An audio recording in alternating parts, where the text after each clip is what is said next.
Jeudi 10 septembre, la préfecture de région présentait à la presse le fameux plan pour l'emploi en Bourgogne et notamment en faveur des jeunes. Deux dispositifs principaux. Tout d'abord, de nouveaux engagements pour la formation des jeunes, avec de nouvelles aides pour le contrat de professionnalisation, pour le contrat d'apprentissage et la notion d'accompagnement dans la formation. D'autre part, deux types d'emplois aidés, les CIE, contrats d'initiative emploi. Ils concernent l'embauche par des entreprises privées et divisent par 2 le coût salarial pour l'entreprise. 1000 jeunes pourraient en bénéficier. Et le CAE, contrat d'accompagnement dans l'emploi, qui concerne les organismes du secteur non marchand, comme les associations ou les établissements publics. Cette fois, c'est 90% du coût salarial qui est pris en charge par l'État et 4000 jeunes pourraient en être bénéficiaires. Bien sûr, ces aides ne sont calculées que sur la base du SMIC, même si une convention collective fixait un salaire minimum plus élevé. Sur les 10 000 jeunes en Bourgogne qui pourraient être concernés par le dispositif, seule la moitié pourront réellement en bénéficier. Et enfin, ces contrats aidés ne sont évidemment que des contrats à durée déterminée. Malgré tout, Pascal Blin, directeur de Pôle emploi Bourgogne, tient à nous expliquer pourquoi il est optimiste. On l'écoute.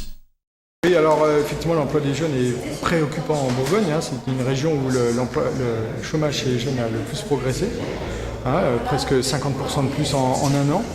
Nous avons aujourd'hui 15 000 demandeurs d'emploi de moins de 25 ans, dont 10 000 qui n'ont pas du tout travaillé dans la dernière période.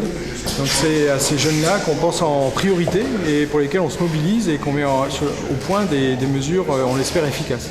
Deux aides déjà extrêmement puissantes, ce sont des contrats dits aidés, donc un contrat d'accompagnement dans l'emploi pour les structures privées et un contrat initiative emploi pour les structures privées.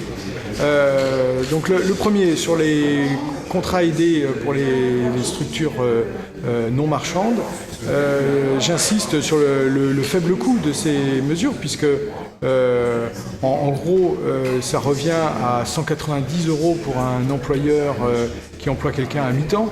Donc vous voyez un coût extrêmement modique. L'État prend à sa charge toute la dépense quasiment, à 90%. Donc on y travaille beaucoup. On essaye de travailler aussi sur l'accompagnement des jeunes dans ces contrats aidés, puisque l'idée c'est d'arriver à les faire rebondir dans des structures privées ensuite, dans lesquelles ils pourront utiliser les compétences acquises dans ce premier contrat. La deuxième mesure puissante, c'est à destination des entreprises, c'est le contrat initiative emploi. Pour un SMIC, on peut dire que ça représente pour l'entreprise la moitié de la charge. Au lieu de payer 1 700 € au total, charges comprises, ça représente 850 €. Ces mesures sont aujourd'hui largement ouvertes, elles sont ouvertes jusqu'au niveau Bac+3. Donc ça permet vraiment d'envisager tout type de compétences pour les entreprises, donc c'est extrêmement efficace, on l'espère. Autre mesure qu'on met en place, c'est des formations complémentaires. Vous savez que pour beaucoup, notamment les jeunes en échec scolaire, se pose la question d'une réorientation. Donc on a acheté, avec le conseil régional, 800 places supplémentaires qui vont s'ajouter aux milliers de places qu'on a déjà placées depuis le début de l'année, qui vont s'ajouter aussi aux 600 places encore vacantes dans l'apprentissage pour permettre aux jeunes de s'orienter dans une autre direction. On espère que ces mesures vont permettre d'attendre la reprise de l'activité qui se fait sentir, et notamment au niveau de l'intérim. On suit de près cette affaire d'intérim, puisque vous savez que c'est le principal accès à l'emploi pour les jeunes, c'est aujourd'hui l'intérim en Bourgogne. Sur les emplois aidés, nous savons que ce sont des contrats à durée déterminée. Est-ce que ça ne pose pas un problème d'envisager des solutions qui ne sont que temporaires finalement ? Alors effectivement, ces contrats aidés sont des contrats à durée déterminée. Donc à ce titre, effectivement, on va se préoccuper très tôt de la fin du contrat et du rebond, je dirais, du jeune dans une autre entreprise.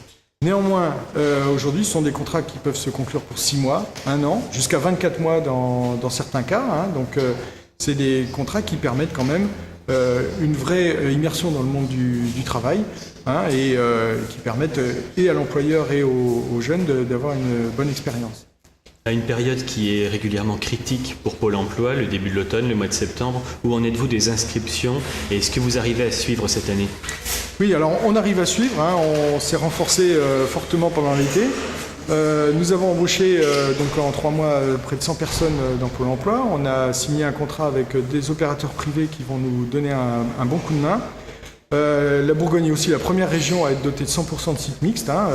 Donc Nous sommes donc organisés, fusionnés et avec des résultats, puisque aujourd'hui les dossiers que nous avons à traiter représentent une demi-journée de travail, donc il n'y a aucun retard de paiement. Nous répondons au téléphone, 99% des appels sont traités aujourd'hui même. Et bien sûr, il y a un pic d'activité qui fait que d'habitude, les gens ont un entretien dans les 5 jours pour s'inscrire.